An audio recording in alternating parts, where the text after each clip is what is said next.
అందరికీ జై తెలంగాణ. తెలంగాణ రాష్ట్ర ప్రజలారా, పింఛన్లు దరఖాస్తు చేసుకోండి. అంటే ఎవరెవరైతే పింఛన్ల కోసం దరఖాస్తులు చేసుకుంటా ఉన్నారో వాళ్ళ కోసం దరఖాస్తు చేసుకోండి అని విలేజ్ సెక్రటరీలకు, సర్పంచ్లకు, అలాగే జిల్లా కలెక్టర్లకు ఆదేశాలు రావడం జరిగింది. ఇప్పటికే 12 లక్షల దరఖాస్తులు పెండింగ్లో ఉన్నాయట. 2 లక్షల పింఛన్లకు 12 లక్షల దరఖాస్తులు. ఇందులో అర్హులను గుర్తించి అంటే జల్లెడ బట్టి ఈ 2 లక్షల అర్హులకు పింఛన్లు ఇవ్వబోతా ఉన్నటువంటి తెలంగాణ ప్రభుత్వం ఏమిచ్చింది, ఏమి ఇవ్వబోతా ఉంది, పెన్షన్ పొందాలంటే మరి ఏ విధమైనటువంటి మన దగ్గర అర్హతలు ఉండాలి అనే విషయాన్ని పూర్తిగా తెలుసుకుందాము. వీడియోను చివరి వరకు చూసి మీ అభిప్రాయాన్ని కామెంట్ చేయాలని కోరుకుంటా ఉన్నా. ఎందుకంటే పెన్షన్లు అని సంవత్సరాల నుంచి మొత్తుకుంటా ఉంటే 2 లక్షల పింఛన్లు ఇచ్చిండ్రు. 2 లక్షల పింఛన్లకు 12 లక్షల మంది దరఖాస్తులట. ఏమో మరి ఓలకత్తదో ఓలకపోతుందో అని గావర అవుతా ఉన్నారు పబ్లిక్ అంతా. చూద్దాం మరి రేవంత్ సార్ ఇట్లా సంతకం పెట్టేసిండో లేదో. పింఛన్ దరఖాస్తు చేసుకునే ప్రక్రియ ఇట్లా ఉంటుంది. ఆఫీసర్లు ఉంటారు, సంబంధించిన డాక్యుమెంట్లతోటి మన గ్రామ పంచాయతీ కార్యాలయం దగ్గర సభలు అనేటివి జరుగుతాయి.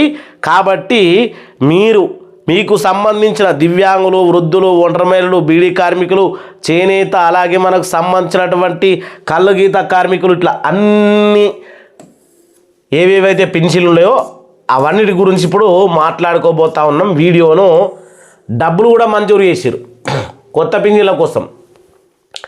తెలంగాణలో కొత్తగా మరో 2 లక్షల మందికి పెన్షన్లు.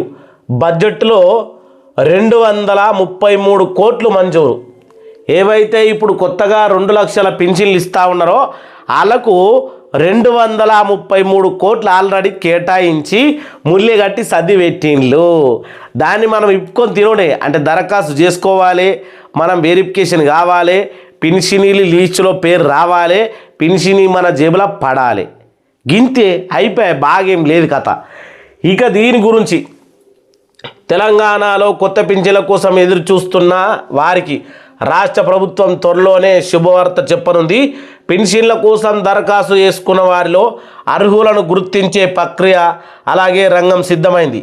ఇప్పటికే లక్షలాది మంది అప్లికేషన్లు పెండింగ్లో ఉండగా గ్రామ సభల్లో మరింత మంది దరఖాస్తులు చేసుకునే అవకాశం ఉంది. దీంతో దరఖాస్తులను వడబోసి అర్హులను పింఛన్లు అందజేసేందుకు అధికారిక యంత్రాంగము చర్యలు చేపట్టింది. ఇదేంటి వడబోసి పొద్దుగాలు ఇవ్వగానే మనం ఛాయ్ చేసుకున్న తర్వాత ఛాయ్ పత్తిని ఇంకా మనము యాలకు ముక్కలు, అల్లం ముక్కలు ఉంటే ఎట్లయితే మనం వడబోసుకుంటామో ఆ రకమైనటి వడలు పోసుకున్న తర్వాత మనకు 2 లక్షల మంది పెన్షన్లు ఇవ్వబోతా ఉన్నారు. మరి ఎన్ని కేటగిరీలు ఉన్నాయి అనుకుంటా ఉన్నారు చూడుండ్రిగా.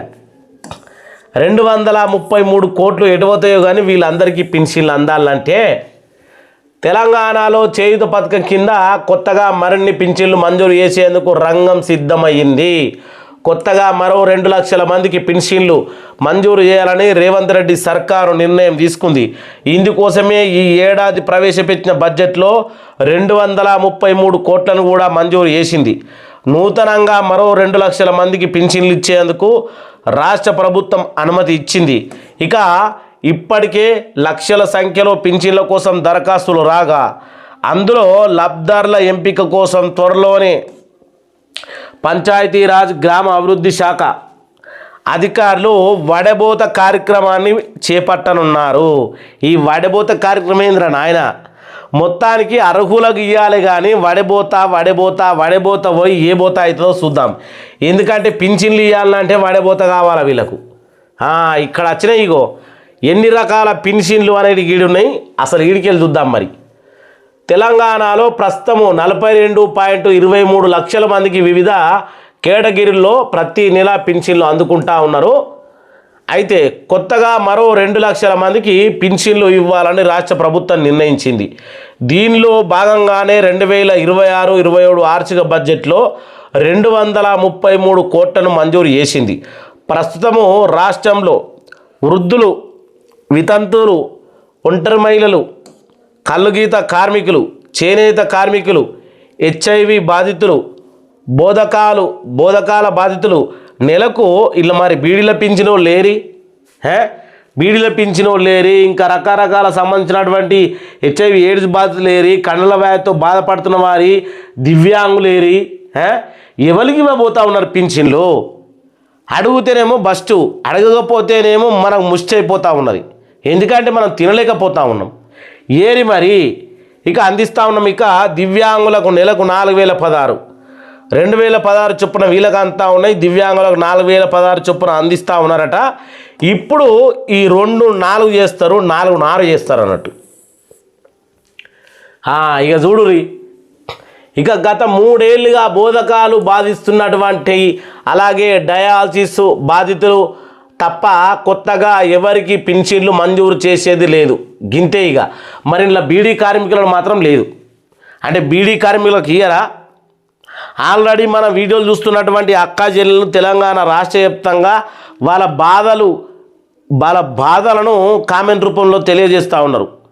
బీడీలు చేసి మంచాన పట్టిన కొంతమంది, బీడీలు వేసి దగ్గు దమ్ముతోటి భగవంతుని దగ్గరికి వెళ్ళిపోయిన వాళ్ళు కొంతమంది, బీడీలు చేసిన తర్వాత పింఛన్ వస్తుంది ఏమో అని ఏదైతే మన బీడీల కార్మికుల పరిశ్రమలు ఉన్నాయో వాటి చుట్టూ తిరిగి కాళ్ళ చెప్పులు అరుగుతూ ఉన్నాయి. కానీ వీళ్ళు నాకు పింఛని మంజూరు చేస్తలేరు, కనీసం ప్రభుత్వమైన ఆదుకోవాలని బీడీలు చేసుకునే అక్కాయిలను మాట్లాడితే ఈడ వేరేటోళ్ళకి ఛాన్స్ లేదు. ఇది ఒకసారి చూడరు. ఇక్కడ కూడా మీరు మళ్ళా గుర్తుంచుకోవాలి. ఒకటి, వృద్ధులు, వితంతువులు, ఒంటరి మహిళలు, గీతా కార్మికులు, చేనేత కార్మికులు, హెచ్ఐవి బాధితులు, బోధకాల బాధితులు వీళ్ళు ఉన్నారు ఈడ. అలాగే దివ్యాంగులు కూడా ఇచ్చారనుకో వీళ్ళకు. ఆ తర్వాత ఇక్కడ ఇక ఈ బాధితులు, బోధనాల బాధితులు, డయాలసిస్ బాధితులు తప్ప కొత్తగా ఎవరికి పింఛన్లు మంజూరు చేసేది లేదు. ఈ నేపథ్యంలోనే ఇప్పటికే పింఛన్ల కోసం 12 లక్షల మందికి పైగా దరఖాస్తు చేసుకొని ఉన్నారు. ప్రభుత్వం అనుమతి కోసం వేచి చూస్తున్నారు. ఇక రేవంత్ రెడ్డి ప్రభుత్వం ఇటీవల ప్రవేశపెట్టిన బడ్జెట్లో కొత్తగా పింఛన్ల కోసం 233 కోట్ల నిధులను ప్రకటించింది. తర్వాత అప్లికేషన్లు విలువ కొనసాగుతోంది.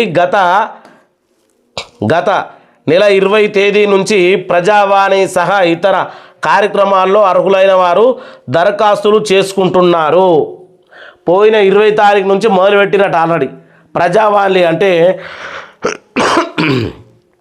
కలెక్టర్ ఆఫీసుల్లో అక్కడక్కడ దరఖాస్తులు పెట్టుకుంటూ ఉన్నారు. అవన్నీ దరఖాస్తుల కంటే గ్రామ సభల్లో, మన మున్సిపాలిటీ కార్యాలయాల్లో ఇక్కడ జరిగే దరఖాస్తులతోటి మనకు తొందరగా పని అయిపోతుంది. ఇక గురువారం రాష్ట్ర వ్యాప్తంగా గ్రామ సభలు ఒక్కసారి చూడరు, మంచిగా గమనించుండ్రి.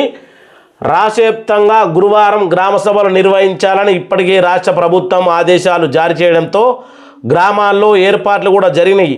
ఈ నేపథ్యంలోనే ఈ గ్రామ సభల్లో కూడా కొత్తగా పింఛన్లకు సంబంధించి భారీగా అప్లికేషన్లు వచ్చే అవకాశాలు ఉన్నాయని అధికారులు భావిస్తూ ఉన్నారు. ఈ నేపథ్యంలోనే ఇప్పటికే ఉన్న 12 లక్షల అప్లికేషన్లతో పాటు కొత్త దరఖాస్తులు కూడా రానుండడంతో ప్రభుత్వం ఆమోదం తెలిపినటువంటి 2 లక్షల మంది లబ్ధిదారులను ఏ రకంగా ఎంపిక చేయడము అధికారులకు అతిపెద్ద సవాలుగా మారింది అని ఇప్పటికే రాష్ట్ర వ్యాప్తంగా వృద్ధాప్య పెన్షన్ కోసం 4 లక్షల మంది దరఖాస్తులు చేసుకోగా, వితంతు ఒంటరి మహిళల పింఛన్ కోసం 3.5 లక్షల మంది, చేనేత కలుగీత కార్మికుల పింఛన్ల కోసం 3 లక్షల మంది, ఇక దివ్యాంగుల పింఛన్ కోసం 72,000 మంది అప్లికేషన్లు పెట్టుకున్నారు. గురువారం నుంచి గ్రామ సభలు స్టార్ట్ కాబోతూ ఉన్నాయి. మొత్తానికి గ్రామ సభల్లో ముందుగా మరి ఏం మాట్లాడతారు, ఏం కథ, ఏం లెక్క అనేది కూడా నేను కూడా పోయి పరిశీలించి మళ్ళీ మీకు ప్రతి వీడియోను అప్డేట్ చేస్తూనే ఉంటా. ఇవాళ సెకండ్ సాటర్డే, రేపు సండే, అంటే ఇప్పుడు వచ్చే గురువారం. మనకి ఈ సండే అయిపోయిందంటే 3 రోజులు ఉంటుంది మధ్యలో. ఇక ఈ గురువారం నుంచి కొత్త పింఛన్ల దరఖాస్తుకు మొదలు పెట్టబోతా ఉన్న రణరంగం అని చెప్పుకోవచ్చు. ఇప్పటి వరకు వీడియో చూసే వాళ్ళు మీ అభిప్రాయాన్ని కింద కామెంట్ చేయరి. గురువారం నాడు ఏమేమి అడుగుతారు, ఏమేమి కథ, మన ఛానల్లో చాలా వీడియోలు ఉన్నాయి పింఛన్ల కోసం, వీటిని చూడుర్రి. మొన్న అప్లోడ్ చేసి అర్హతలు ఏముండాలి, ధ్రువపత్రాలు ఏముండాలి, ఏం కథను అప్లోడ్ చేసిన వీడియోలే. ఆ వీడియోలు కూడా చూడండి. చూసిన తర్వాత మీకు ఒక అభిప్రాయం, ఒక ఐడియా అనేది రావడం జరుగుతుంది. దాంతో పింఛన్ కోసం దరఖాస్తు చేసుకునేటప్పుడు ఎటువంటి ఇబ్బంది ఉండదు. అందరూ పొందాలే, కానీ ఎక్కువగా పింఛన్ లేవు. మరి 11 లక్షల మంది ఆల్రెడీ ఇప్పటికే 12 లక్షల మంది ఇప్పటికే దరఖాస్తులు చేసుకున్నారని చెప్తా ఉన్నారు. మరి ఇప్పుడు ఇంకా కొత్తోళ్ళు ఎంతమంది దరఖాస్తులు చేసుకుంటారు? ఈ సంఖ్య 20 లక్షలకు చేరినా కానీ ఆశ్చర్యపోవాల్సిన అవసరం లేదు. చూద్దాం మరి నెక్స్ట్ పింఛన్ల అప్డేట్లో మళ్ళీ కలుసుకుందాం. అంతవరకు జై తెలంగాణ, జై జై తెలంగాణ, జై హింద్.